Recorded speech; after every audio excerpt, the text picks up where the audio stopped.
Right, hello. Just before we get into this episode of Fourth Tier Fever, we have noticed that currently only 28.2% of you are actually subscribed to the YouTube channel. Uh, Now, we're actually currently pushing towards 700 subscribers, which is pretty outrageous considering how about a month ago we were only on 500, but we're still pushing. So if you do enjoy our content and you want to see more, then please do press that big red button. It's no cost to yourself, and of course, if you change your mind, you can always just unsubscribe as well. But yeah, anyway, on to the podcast. Let's do it. Here we go. Right, hello and welcome to Fourth Tier Fever. I am the franchise football fanatic that is Luke Payne, and today I'm in charge again. Apparently, someone left the keys here, and I've been left in charge because Jordan's not about. Uh, but alas, I'm here. I'm in control, and I'm joined by Mr. Jack Walton of Tranmere. How are you, mate? Um, Not bad. It's been the first week in a while where we've been okay. It's a surprise. I was going to say surprisingly positive. That's rare. I know, yeah. There's not been a positive. There's not been a podcast where I've been positive so far, so it's a good change. Yeah, I mean, hopefully we'll hold on to that in the next few weeks because I mean, Well, there's interesting times at Tranmere now that Adkins has gone, but we'll get on to that later. Uh, as of the time of recording, it is Sunday, and the big news has just come in. So it's quite fitting, really, that I'm leading this episode because Scott Lindsey is no more. He has been sacked from my club, MK Dons, and yeah, I mean, we'll have a big discussion on that. I think we're going to cover that game first. Sorry, everyone else. I've got to cover this. This is the big news of the week. Uh, First of all, I think I'll begin by talking about the game itself.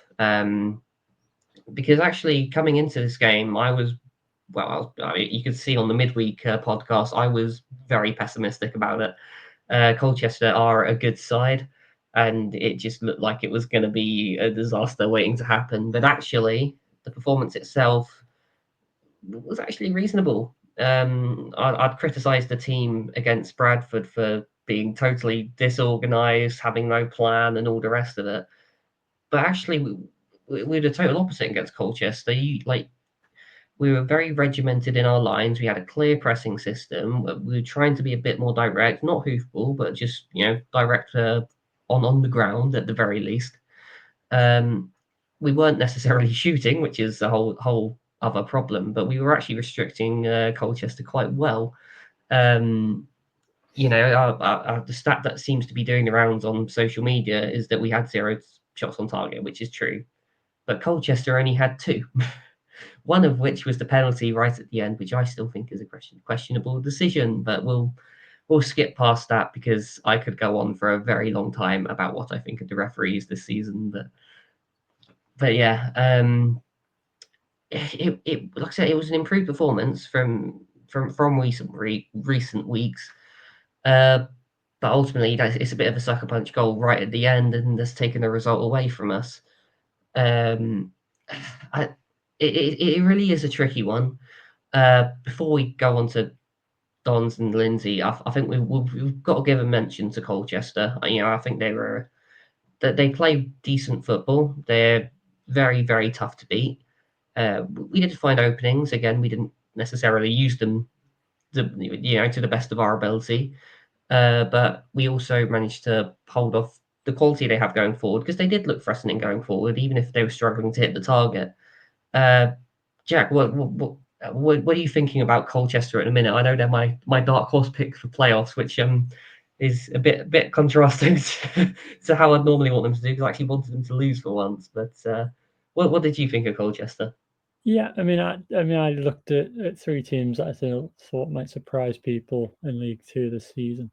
Two of them were Swindon and Colchester. The third was ourselves. Not a great start to the season when they were all in the bottom half, but Colchester and Swindon have certainly done well at the moment. So I like them too. I do like them, and I rate them highly. When you look at them, like say, you're completely right in saying that they're difficult to beat. The last loss was on the 14th of January. Had 3 losses in a row then, but I've won many games since, including one against ourselves. Um, their issue this season has just been those draws. There's no surprise. They've got 16. It's the highest in the division. If you're going to make that playoff push, you're going to need some more wins there. Can they do it? They're looking at 9 points away from 7th place, possibly too late. But it's a brilliant. You're not going to complain if you're Colchester. It's another brilliant step in the right direction. And I think they've got a good squad that can only grow. I think that they're going to get better and better. It's a really good core unit, and I mean, the Cowley's. What can't I say about them? I'm a huge fan of them. I'm very jealous that they've managed to get their hands on the Cowley's. In terms of the game, yeah, it looked like a Tranmere performance, really.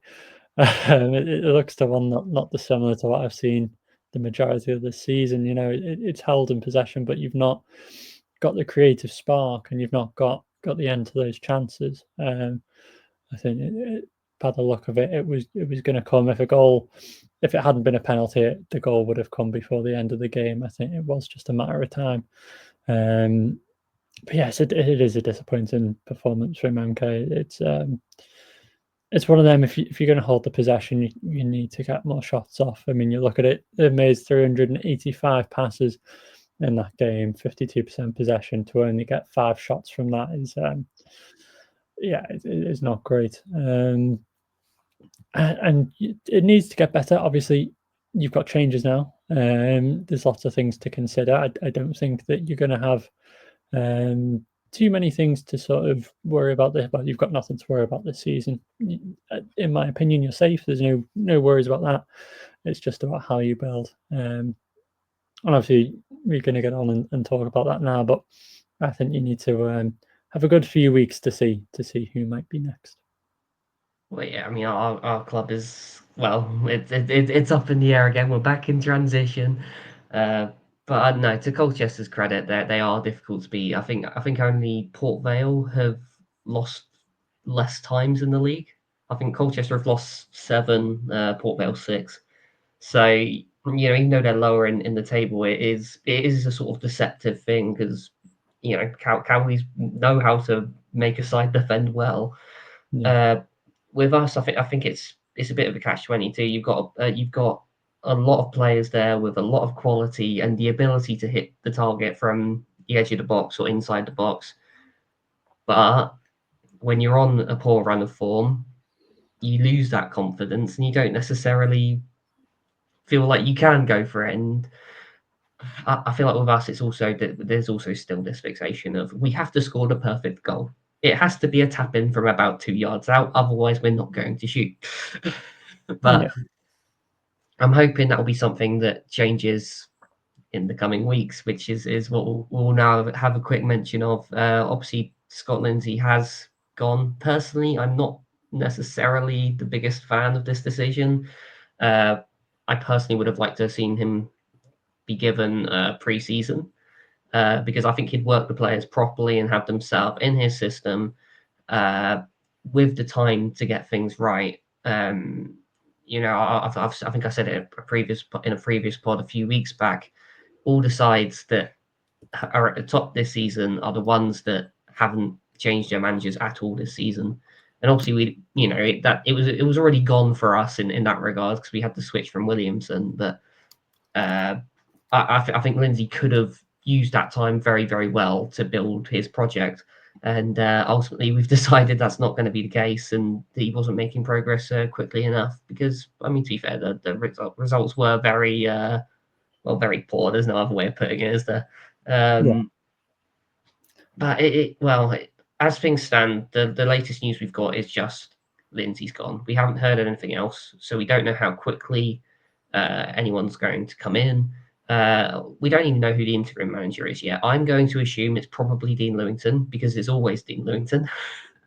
And his record as interim is actually pretty good. So Accrington be worried apparently because, all I'm hoping to see is just us playing with confidence and freedom. And that's all you can really ask for. We've got qualities that should hopefully get us through the next couple of games at least, Accrington and Morecambe. And then after that, we'll see where it goes. I think the obvious shout for me for a manager coming in would be Luke Williams. Not the strongest defensively in terms of defensive coaching, but going forward, he gets his side scoring goals, and he's a possession manager. The one thing I don't think we'll do, we're not going to switch away from possession football, not after this sort of huge transition the club's gone through, with all the changes of personnel, both on and off the pitch. I can't see us, making a big change on the pitch again in that regard. So, if you get in someone like a Luke Williams, with the budget we have, because we do have a big budget, you don't have to make quite as many changes as you would in the summer if it was someone else. At least that's kind of my thinking behind it. Do you have anyone in mind that you might think we could go for? I mean, first of all, it's a yeah. I'm in the same boat really. I don't agree with the sacking. I think the idea is not dissimilar to Carlisle in the aspect that you've signed so many players to suit. Forget Scott Lindsey's style, just to suit him as a manager. You've signed so many of his former players. I agree that he never sort of. It didn't feel like he had a long-term plan. But I don't think that's necessarily a bad thing. Maybe it's pressure from above. You've got an MK Don side that was never in the best of positions when he came in. You've got a squad that should be looking to win the league, let alone promotion. They needed a quick change, and I think he did that with players he trusted. I don't think it was his long-term ambition or project. It was short-term solutions to try and get success for a club that's so desperately needing success. And it's gone the opposite way, obviously, I know, but it's one of them. I would have liked to see. I think he's a great manager, and I would have liked to see him, build a project. I don't think he'd even started that at the moment. And maybe it was a case that MK's season was really over when Mike Williamson was the wrong choice, and they let him go. But I don't know what you do now. You've got a man. You've got players that are brought in specifically for the manager. They play really well, or they have played really well under that specific manager, and that's why they've joined.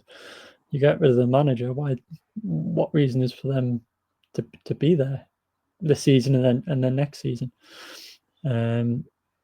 It's a worrying one, but one that I think you do just have to take the season on. You're not going to get relegated. I wouldn't be surprised if you gave it Dean Leamington could do with some games in charge. I'll have some fun. And then you can get back summer pre-season. You can start signing the proper manager and build a plan. I think you want to bring up Ian Evans would be the only other suggestion. Yeah, I have heard something about Ian Evans potentially not wanting to go back into management for a little bit, but I don't know. Maybe that's just camera talk, but we'll see. I think he's one that I think Luke Williamson is a great manager. Williams. Don't remind me. Luke Williams is a great manager, but I think he could probably try his shot at League One maybe. But I think Ian Evans could be a mid-range suggestion, I think, but I wouldn't be the one I'd probably go for. I'd probably stay clear at the moment. Yeah, I think those are reasonable comments. I think you've explained our situation better than I probably could have done. So fair play. It's from a neutral, isn't it? It's a taking the emotions out. Well, yeah, exactly that. And the one thing I would say with Lewington, I do absolutely love the guy. He's a club legend. More than that, he is an EFL legend. To play that many games for the same club. That's even if you don't count the Wimbledon FC appearances, which I know some of you will be in the comments talking about that. But no, the one thing is, if we ever made him the manager permanently, there comes a day where we have to sack him. Yeah. And I would hate for his sort of legacy to end on that point at MK Dons. After this 20 years of Dean Lewington being the icon that he is for this club. But yeah, I mean, we'll see what happens in the coming weeks.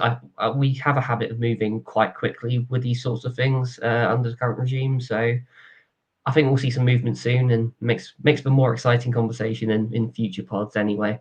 But anyway, let's move on from our game, because I could talk about that for forever, if to be honest. So let's go on to the Thursday kickoff. There was a Thursday kickoff. Don't know why. Weird choice of game for it to be Barrow versus Carlisle. And Carlisle have actually won a game of football. Unfortunately for me. Yeah, very unfortunate if you're a Tranmere fan. And I mean, this is one I think I predicted this as a Barrow win on the midweek, and I think it was just the case that I could see improvements with Carlisle, but I hadn't seen them go anywhere difficult and get that result, like get that 3 points behind them yet. And I mean, this has turned out to be that exact result. You know, going away to a place like Barrow on that sort of pitch, the evening game, it's not easy. And Barrow will put away sides if they're playing poorly. It's just a huge 3 points for Carlisle, and this is potentially kick-starting their season right at the depth. Is it the Great Escape? Yeah, I managed to catch a bit. I think I'd be so disappointed as a Barrow fan, the amount of chances I thought they dominated that first half. I thought they did really, really well.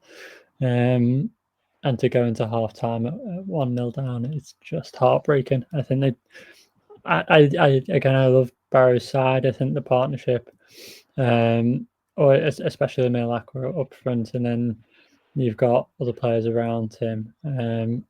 It's such a nice way to play football.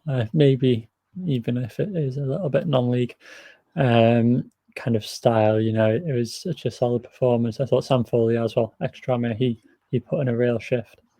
But fair play to Carlisle, they've done really well. I have to say, I think their keeper, Gab Breeze, he's been sensational this season. I'm so sort of surprised by it, but it must be nice for Carlisle fans. You've got probably one of the best keepers, dare I say it, at least this season in the division. He's really, really impressed me, and he keeps them out of danger.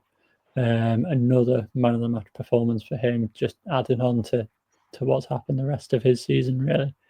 And he's probably one of the shining lights at Carlisle at the moment. He's their sort of glimmer of hope is that if they catch one or two goals, they're going to struggle to concede, and they can start picking up those points. But it's a solid win. It's a good building block for Mark Hughes, and they're getting scarily close to us now. If they can keep getting those just goals here and there, they'll start to climb that table. Because I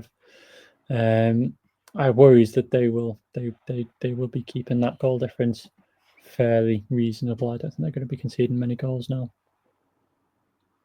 Well, yeah, they're just building it back up again, very very slowly. It's just grinding out. They're not going to be world beaters. You're not going to turn a team around in that space of time, dramatically. But in terms of just getting the results to make sure you stay in the division, I've got to be honest. I think they're going to do it. I think Carlisle are going to be safe. I'm gonna say that now. Yeah. I don't think it's necessarily at Tranmere's extent, but well, I mean, we'll move straight on to your game actually, because that was the next one on my list. You got a point against Port Vale. Talk us through it. Yeah, I mean, like I said beforehand, I want to touch on, obviously, we've had a managerial sacking as well. You guys, I was the only one that missed out on Wednesday. I think the podcast went out. It was live. So we're trying to do more live podcasts. So if you are sort of see any on the social media, get involved. We love to get any questions on those. But yeah, you guys talked about the Tranmere sacking. I wasn't there. I think I needed to collect my thoughts, really. And it's never nice for anyone to lose their job. It's never nice to see someone lose their job. But overall, I think we saw it was coming. I think we could all tell really that there was no other choice. The fans were loud in their opinions at the ground, and I think that sort of showed the overall opinion. Struggling side, I thought it was always going to be the right decision to sack him. Unfortunately, I would have loved for it to work, but but we were only going one way, and I think we were destined for relegation, unfortunately, under Nigel Adkins. There's been some weird substitutions, some weird sort of decisions in terms of tactically, and I mean that Accrington game was flawed from the get-go. The goal was conceded by a left winger, our top scorer, playing at left back and getting in a mistake with a defender. It's never gonna end well when you're losing from a goal like that. And we created little. I don't think it's the players not necessarily trying. I think you look at the 3 games beforehand, Fleetwood, yourselves, MK, and then Notts County. On any other given day, we could have picked up 9 points, and we only picked up 2. I think we really, really tried, and you could see the effort, and I think fans applauded that in those 3 games. So I don't think we've down tools for the manager or anything like that. I think the players, they've shown over those 3 games that they did try. But against Accrington, we just ran out of steam. It was a horrendous performance.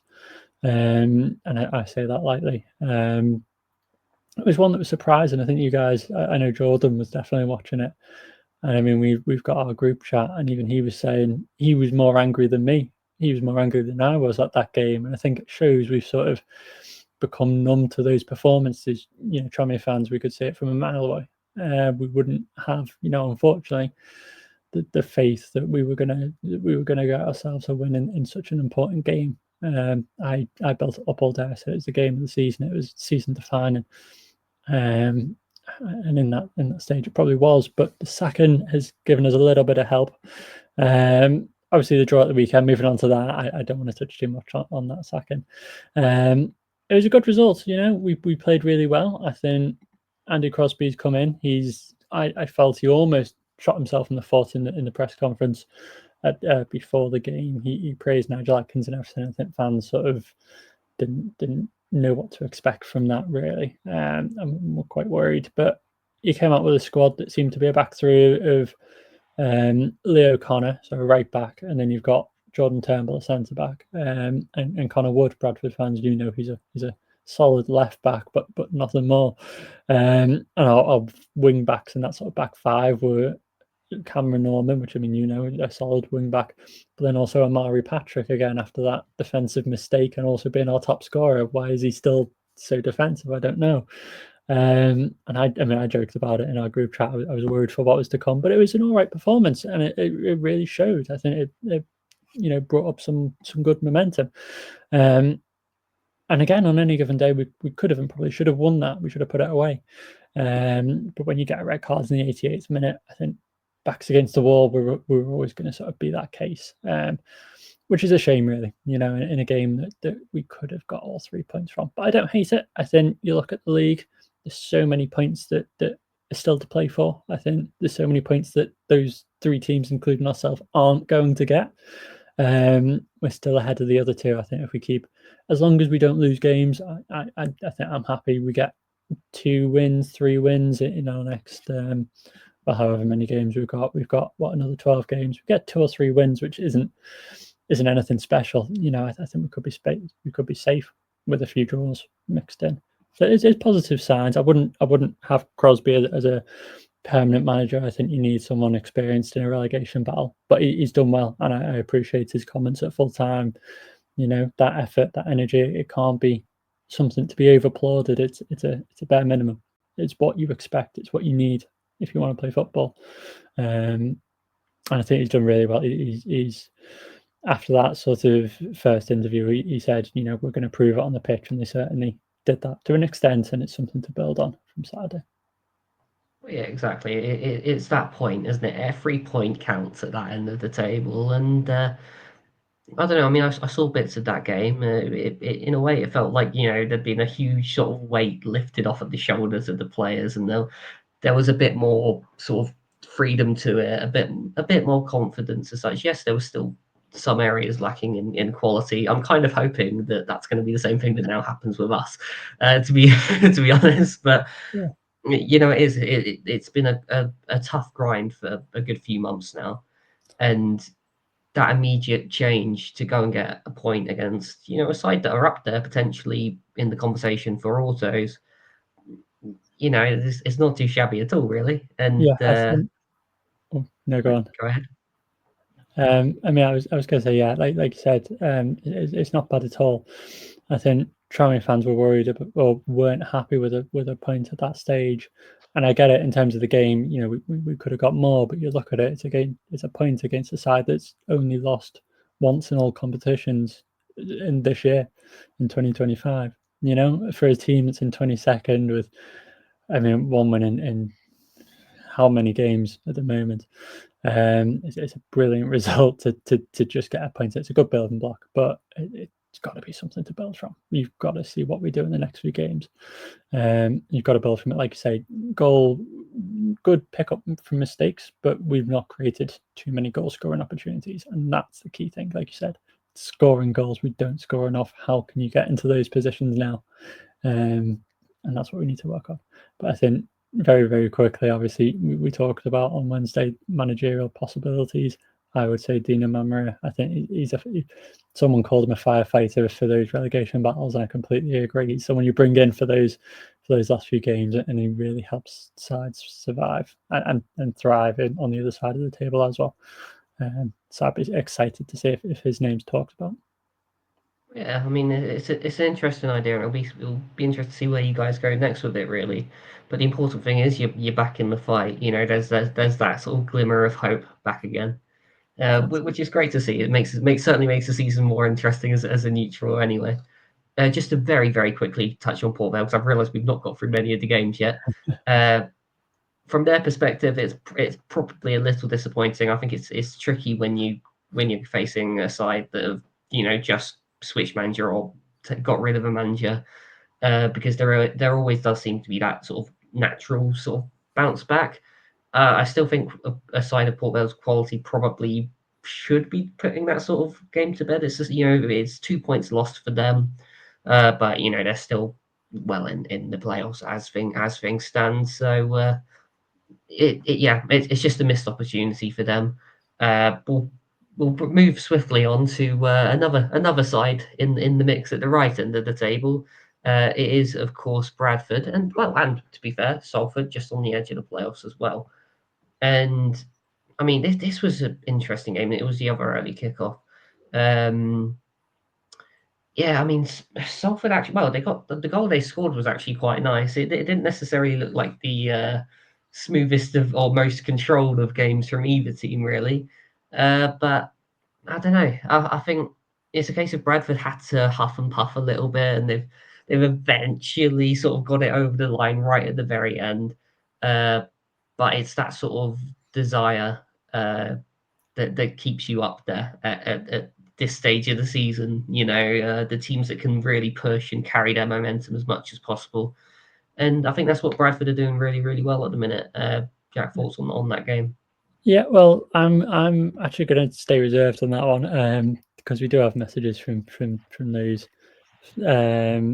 within fourth tier fever that support those clubs. So Jake, Salford fan, obviously you've seen him on the podcast. So another defeat, which was expected but still disappointing. Defensive errors costing them for both goals, which were way too easy. And although they've lost 3 in a row, they've all been against top 7 sides, been by a 1-goal margin. So it's not sort of time for a crisis. It's just, unfortunate results with a number of players coming back from injury. Hopefully they can gain some more competition and improve, which is fair enough. It was always going to be a tough run of results, especially this one against Bradford, and they're just looking to sort of get that momentum back probably. And he said also on Bradford, they look dangerous going forward, tight at the back, and for the majority of the game were okay. Picking on points in that manner will give them huge confidence. They looked on top and it was impressive. And then obviously, are they better without Andy Cock was sort of a discussion point he suggested, which is fair We've enough. had that one before. Yes. Well, exactly. Yeah, it's a different way of playing, isn't it? I like it. I love Andy Cock. I think he does a great job, and I think you can't underestimate what he can do in League Two. But they've found ways of scoring it in this way as well. I think the whole team has played better without him, but it's not him that's the reason for it. I think they've just gradually gained that momentum and that confidence, and they've improved from that. I think if he was in that team, he'd score even more goals at this stage. But potentially, I think with Bradford, the point I kind of made before is by not having Cook there, it sort of gives more freedom to the other players. I felt like there was a certain expectation before of, oh, how are we going to score? Okay, we're going to get the ball to Andy Cook and he's going to shoot. If you're not Andy Cook, you're not allowed to shoot. Yeah. And I feel like things have changed because they don't have that anymore. It's a case of right. It doesn't matter who takes the chance. It's just do it. Just take it. The second you're in the position, just go for it.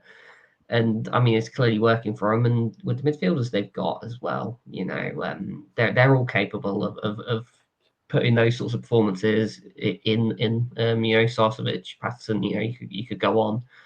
But I think Salford it's a tricky game to play against. They're quite a physical side as well, and I think it's a big win in the grand scheme of things, really. Yeah. But yeah, I'm well. Let's move on to a team that didn't quite get the routine wins right as such. Walsall appear to have lost 1-0 to Swindon. Now I'm not entirely sure how they've managed that at home because their home form seemed pretty strong. Yeah, it's a strange one. The performance just looked very, very flat. Having seen the highlights, I think the defending for their goal was all over the place. It was basic mistakes, lack of organisation. I can't fault their desire to win. I just think organisationally they just weren't in the right places in that game, and ultimately they've been punished for it. And I mean, Swindon kind of just about got the ball in the back of the net, and I mean, it's a good result for them. Yeah, I think it's a poor one-off Walsall result on what seems to be, with the odd win involved, a string of poor results. It's a shame. Again, I mean, Walsall fans are enjoying life at the moment. I don't think they've got anything to sort of worry about. Walsall are flying, but it's still a shame. I think you look at it, they doubled the amount of shots they had from the first half to the second half, and then they picked up more possession in the second half as well. They tried to control the game as they do, as I've now noticed. But it was just, it was slightly disappointing from them. I think it was a flat game, really. But there's conversations to be had around whether Walsall will still remain champions. Bradford, the team that we just talked about, only 4 points away. I'm sure we'll discuss that either today or in another episode on midweek, probably, I'm sure. But yeah, I mean, it's looking tight at the top now, and they need to start picking up more wins or at least draws. I think, next game against Carlisle, you've got a huge opportunity to do just that. But both teams will want to fight as much as they possibly can for that result. So it's all right. Swindon, they're safe. They're not going up. They're sound. I think they're just enjoying the time whilst they can, feet up, see what football you can play with no pressure. And they've done just that, beating the league leaders. Well, yeah, exactly that. I mean, I don't think playoffs is necessarily off the table just yet. It's perhaps slightly too early to say they're definitively not making it. I'd be surprised if they did. But either way, it's a good result and it sets them up nicely for next season. It's just gaining that momentum going forwards, isn't it? And again, from a Walsall perspective, again, it's a disappointing result, but as you've alluded to, there's a chance to bounce back on Tuesday, and that's exactly what you want. You want the chance to get straight back in, correct it. Although I think Carlisle now is a trickier game than it would have been a couple of weeks ago. Yeah. So that'll be an interesting one, certainly a talking point for the next one. So be sure to tune into that whenever that goes out, probably the Wednesday. But anyway, let's move on to the next one, which is another promotion contender, Notts County. They drew 2-2 away at Fleetwood. Again, this was quite an interesting game, but I mean, if there's one thing I want to do, it's just point out George Abbott. I know Notts fans have mentioned him a number of times this season, but oh my, what a footballer! he looked outstanding in that game, and well, I think when you add him into the mix with the likes of your Jatters and all the various players they've got at their disposal, I still think they're top three. I still think they're going to make it. Personally, they've had a good sort of consolidation season last year, even if it looked a bit manic with all the goals flying in left, right, and centre for both them and whoever their opponents were. But they've fixed that. They've become a much more defensively resolute. I know there are still a few of their fans that have question marks over Maynard, but he's got you in the mix, and for me that's exactly where you need to be. I think I think they're in a very good spot right now, even if it is for me still 2 points dropped against Fleetwood. Yeah, completely agree. I think last season Notts County were just loving life, weren't they? Goals left, right, and centre, as you say, both themselves and the opposition. But it was entertaining to watch if you're going to watch a team in League Two as a neutral. Notts County was the one last season, and to be fair, still this season, Jatta is on form like anything else. I think when we did our team of the season, I was very tempted to include him as one of the strikers, and if so many weren't having solid seasons, it felt difficult to include Chateau, who was injured at the time. But he is one of the best strikers in the league. It's undeniable. 16 goals from 27 starts at the minute, 4 assists as well. And that's coming back from an injury as well from midway through the season. He's just on fire. And if you're going to look to someone for goals from Notts County, it's going to be him. Obviously picking up the 89th minute draw equaliser at the weekend. Notts dominated possession, had probably what I would consider to be the better chances, but it was a very 50-50 game.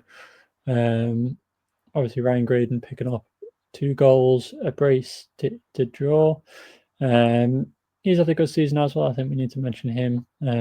Solid season, both scoring and creating. So he's a great player for Fleetwood. But again, it's one of them games. It's a very 50-50 one. It's time for both sides to sort of build on that. I think personally for me, Fleetwood again, nothing to play for now. I think they can relax. They can, like I say, put their feet up and start enjoying the football without any sort of pressure. And if they get into that playoff race, then absolutely. But at the moment, I don't think there's much pressure on them. Notts County, on the flip side, I think they're a good side. They need to start. You look at their last 5 games, 2 wins. They need to start sort of consolidating that and getting 4 or 5 wins in a row if they really want to push that top spot or even that top 3. Because I know Bradford and Doncaster are going to do just that. They're going to be picking up wins left, right, and centre. So they've got things to improve on, absolutely. But I think it's a solid point for both sides. Oh yeah, absolutely. I'd agree that I think Fleetwood's season is probably done. It's more just about setting the foundations for next season. And another team that I think whose season is entirely done is Chesterfield. They had a 3-1 loss at home to Crewe, and well, I think it's safe to say Crewe strikers are back. Shilay Tracy immediately back in the side and goal. And last couple of games, Crewe have really, really picked it up again, which they needed to because they're right on the edge of the playoffs at the minute. They're just inside it, but they were starting to slip away. But I don't know. I think these last 2 games, I think these are the performances we needed to see to prove their credentials of, right, this is a team that can at the very least get playoffs, potentially more at this stage. Still, can't rule them out entirely of autos, but I think playoffs at the very least is something that Crewe are certainly capable of. What would your thoughts be on that? Yeah, you look at the game, it was 2 goals inside half an hour. It sort of ended the game like that. It was a game I thought, to be fair, Chesterfield sort of dominated the ball and had the more shots, but they weren't clinical with the chances, but when you get those goals from those chances, you can't complain, as Crewe fans know. Winning 3-1, it was a comfortable victory, really, wasn't it? And it's routine, and it's huge for Crewe because they're now back-to-back wins for the first time in a little while. And as you say, if they want to get into that, there's still questions for playoff race with them in seventh. There's teams creeping up, so they need to be careful. But also even autos, you're looking at 6 points away. Can they creep in there with teams around on form? I'm not sure, but they can have a good go at it. And at least if you get higher up in the playoffs, you get the home ties, don't you? So it'll be a good result. Back-to-back wins, like I say, so it's solid foundation blocks. But I think they need to start picking them up on a consistent basis. Back-to-back three goals scored. It's not bad at all, is it? So solid for them. Chesterfield, again, have slipped away, haven't they? We thought they'd do quite well. And they've just slowly slipped down. They're now on 15th, 3 losses on the bounce. I think, when you lose players like Dylan Markanda, you're going to struggle a little bit. They lost that outlet, but they're still a solid side. Again, the season's done, and I'm sure they'll start. Hopefully, when the pressure's released, start picking up those points. But it's worth pointing out they've also got 2 games on hand and a lot of teams above them as well. So that 6 points could put them. That could put them on 10th, 9th place. So, they're not so far out of it. We take into consideration games in hand, but, still things to be considered there. Oh, yeah, of course. But I think in the grand scheme of things, I think injuries have just hit them a little bit too hard. They have been extremely unlucky over the course of the season. I almost think if they got playoffs this season, it would almost be a bad thing. I think it would almost disrupt their flow at this point. I think they just need to settle down a bit. Have that season, get your players back, go from there, start pushing next season. Well, from a team that's kind of potentially looking at next season to one that's very much looking at the here and now, AFC Wimbledon, who managed to go and lose. I'll try and hide my smile. Not very well. They lost 1-0 at home to Bromley, which I've got to be honest, that caught me by surprise. Well, like I said, Bromley are a solid side, but they're not.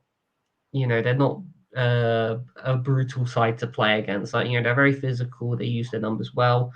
But I think especially at home, they're the sort of side that you should be able to pick apart, especially if you are one of the teams fighting at the top end of the table. And I don't know, for AFC it just didn't really happen, and then eventually it ended up being a bit of a mistake at the back. Having seen that goal, it's comically bad, which is nice. It's nice to see someone else make those mistakes for once. To be honest, it was a really poor one to concede. A bit of a mix up between the defense and the keeper, but. It's disappointing from them, and then that's now 3 games without a win, none of them against other sides at the top, which is slightly concerning. But then they do have Morecambe next, so I don't know. Where are you at with AFC at the minute? Yeah, you say it's a good win. Wimbledon, that's Wimbledon's first loss in 2025. It's very surprising that Bromley picked up a point there. I thought Wimbledon dominated. I think they dominated the ball, got more shots. Bromley probably had the better chances. One of those days, I think, for Wimbledon, unfortunately, they just couldn't find the back of the net. So that's what I've got the season, really. I think Matthew Stevens has been incredible this season, but I think when he's not on form, he's a very hot and cold player for me. And I think when he's not on form, they seem to struggle.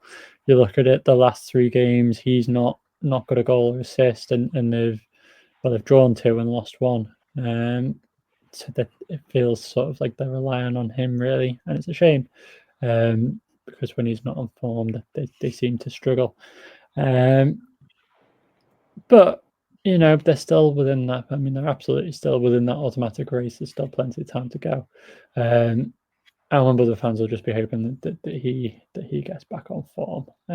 Bromley, again, I'm very surprised, but very pleasantly surprised by them this season. 10th is an incredible result for them. in their first season. I think, as you said, with Chesterfield, I think the same goes for Bromley. Settle, have a great season, but then build for next year and see what you can do there, because I think they've got some really strong building blocks in place now to build on that.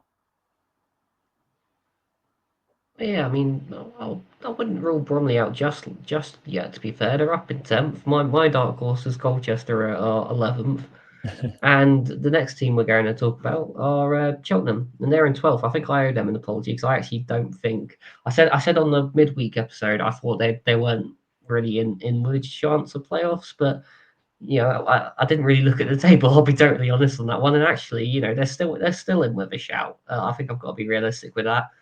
And they do have a couple of very good players there. They've got a system that works, and they've come away with a solid point against Grimsby. I mean, maybe they would have hoped for all three at home, given that Grimsby are also playoff contenders. But I don't know. It feels like a solid result for both sides.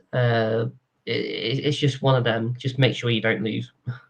Yeah, I think the way I look at the table at the moment, I struggle to see where those sides at the top are going to lose points. So I think when I say teams can sort of relax, they've absolutely got a chance of playoffs. There's no denying that. But you're relying on other teams to make mistakes, and at the moment I can't see those teams at the top making the mistakes. I think those at the top are the most consistent and are the most consistent for a reason.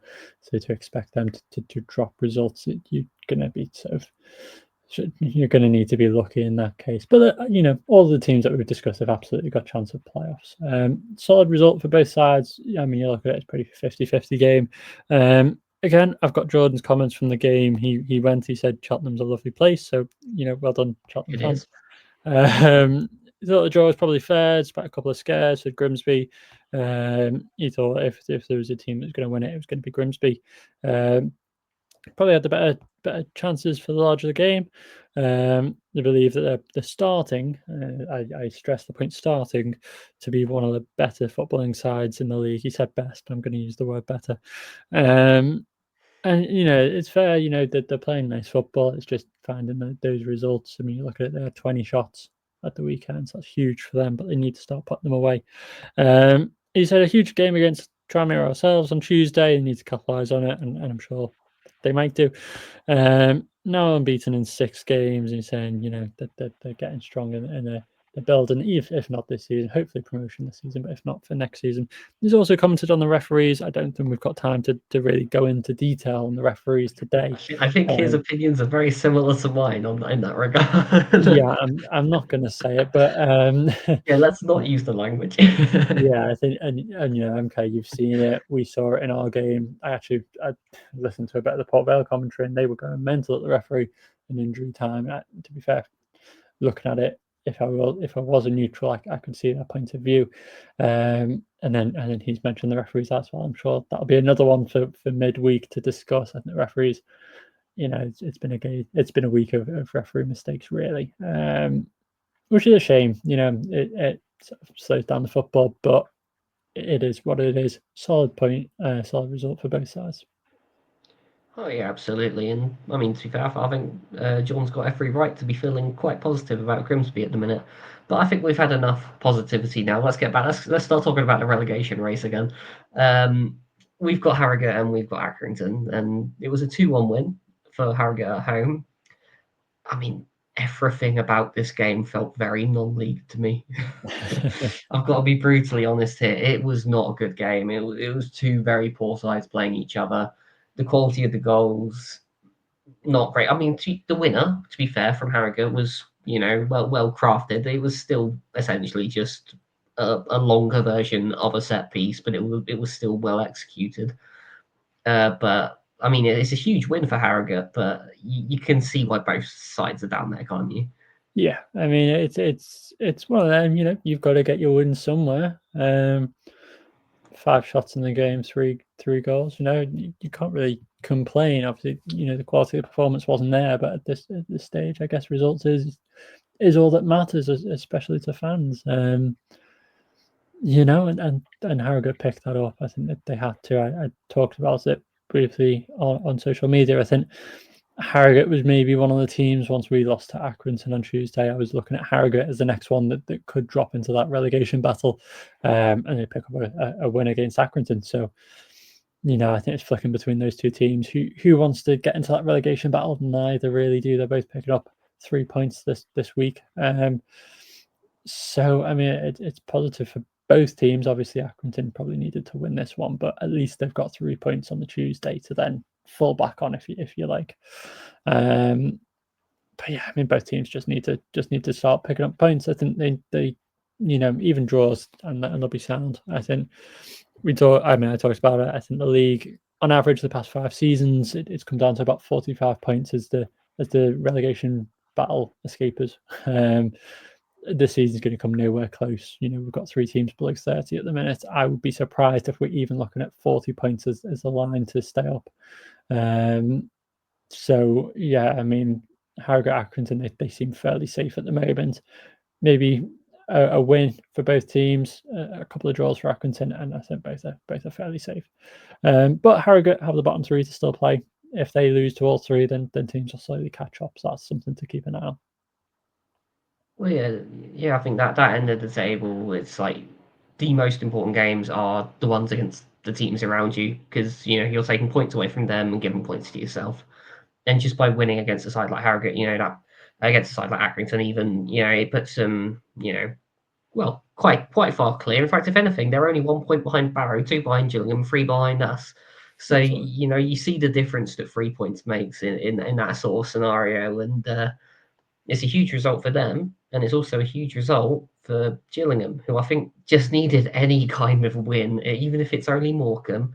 They have found a way to win, finally. I think the goal was lucky, to be honest, but you do make your own luck in games, and sometimes those are the moments that can sort of kickstart you a little bit. You just need to rub of the green, just that one little bit, just that one result, and maybe that will just give them enough hope to at least get back on the right track. They're not going to be flying up the table anytime soon, I don't think. But I want to see them beat the side that isn't Morecambe. But it's an important result, and just make sure that they're not edging too close to the relegation zone. Yeah, I mean, like I say, it was a solid victory. I think. I mean, only half of the possession, but you're looking at 13 shots there, 4 on target. They were always going to, if you're Gillingham fans, it's not been great to watch this year. I appreciate that, but against a Morecambe side, you're always going to probably find a goal. Chances are, if you're playing that football, and sort of dominating the game in the shots and chances created perspective. So it's a huge win for Gillingham, and I think it stops the rot almost. I mean, like I say, they're safe. Like they're fine. Even think about next season, I'll probably look away from John Coleman, unfortunately. But they've got the time to build on it now and look to the new season, and we'll see what that holds for Gillingham. And it should be exciting for them. I think they've got the investment to do just that. But a horrendous performance from Morecambe. I think 3 shots in the game, 0 on target. They've got to be really, really disappointed with that. If you need results, a game against a team that hasn't won all year is one to do it in.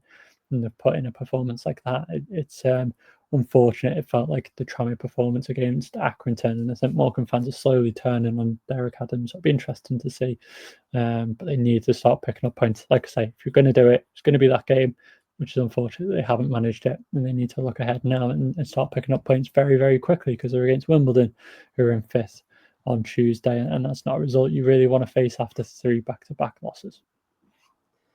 Yeah, I mean, I've sort of consistently said it all season with Morecambe. I just don't think they have anywhere near enough quality in their side. It is essentially a team of National League players trying to play in League Two and survive, and I don't think it's going to work for them, to be honest. Especially, I know they have their whole off the club issues, all the rest of it. So for me, if I'm going to call it now, I think Morecambe are down. That is my solid prediction. They are down already. And it's just a case of battling for that other place. And that will depend on how Tranmere Carlisle pick up, and it'll depend on the whole situation with Accrington and Harrogate, whether they can pick up a few points because they don't have this whole sort of manager bounce scenario. It will be an interesting one. I think it will go down to the wire. But anyway, we are running very short on time, so let's just make sure we get through this last game, make sure we've covered everyone. And Doncaster have actually looked good in a home game. They've beaten Newport 3-0. How many times this season in various pods, there's so many episodes where I've said, you know what, Doncaster's home form is shaky. They're not that good at home. They've finally gone and like really taken the team to the sword. And from a neutral perspective, it's just great to see them at full pelt, like full fire, full throttle. That this felt like them at their best. This is a side that wants to get promoted.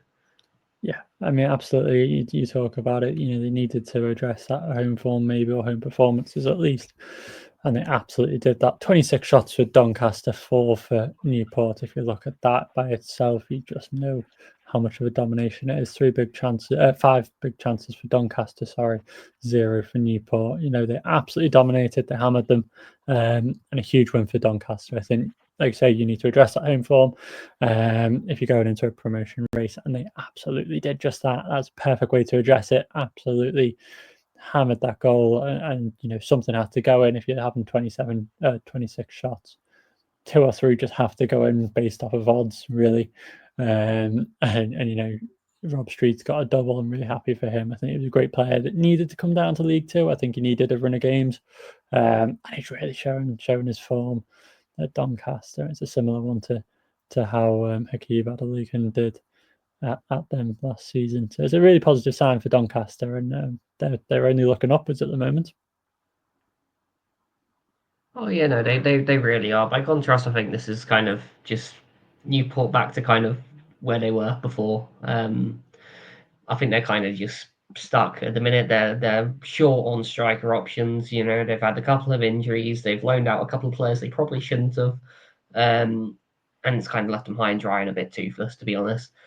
Which I'm sure we've all heard Kieran talk about on our little podcast group chat plenty of times. But I'm sure he'll tell you all about that another time. Next time he's on, I'm sure. Anyway, we've made it. We've covered all 12 games from the weekend and Thursday for some reason. So I think we'll leave it there for today. Thank you all for tuning in. As we said at the very, very beginning, if you can remember that far back, we are pushing towards 700 subscribers. So if you do enjoy or did enjoy this episode, then of course be sure to press that subscribe button. All the support is appreciated. We try and interact with your comments, all the rest of it. It's great to have this sort of football community and to encourage healthy discussion on the various opinions within football, because it is such an opinionated sport. And I mean, we all love it. You can see a smile on our face every time we come on to record, even if we are feeling like depressed half the time with some of the results coming through. But yeah, you can see we're really starting to push the content as well. We've got the midweek pods as well, which we're now trying to live stream them on a Wednesday evening. So of course, hopefully the next one should obviously go up. Well, you're probably seeing this on Monday, so in a couple of days' time, we should hopefully be live covering all the action from the Tuesday fixtures. So of course, be sure to tune into that as well. Jack, do you have anything to add before we head out? Yeah, I was going to say, even if you didn't enjoy this one, we've got 3 other people that will go on the podcast on I'm sure Wednesday or any other day. So you won't just have to hear our 2 voices all the time. You will have other people. So hit that subscribe button, because it's not just us, there are others. You get to hear them as well. But yeah, I mean, I echo everything you said. We're trying to push as much content out as we can. We're really trying to grow the channel because we want conversations, we want discussions. We don't know every club, we don't know the ins and outs, so it's good to hear other fans' opinions. It'll be nice to see what happens next season if Tranmere stay in the league as well.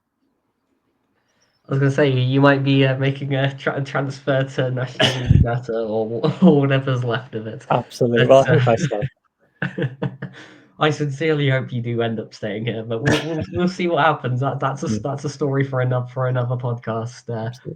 Thank you everyone for tuning in, and we will catch you next time over at Fourth Tier Fever.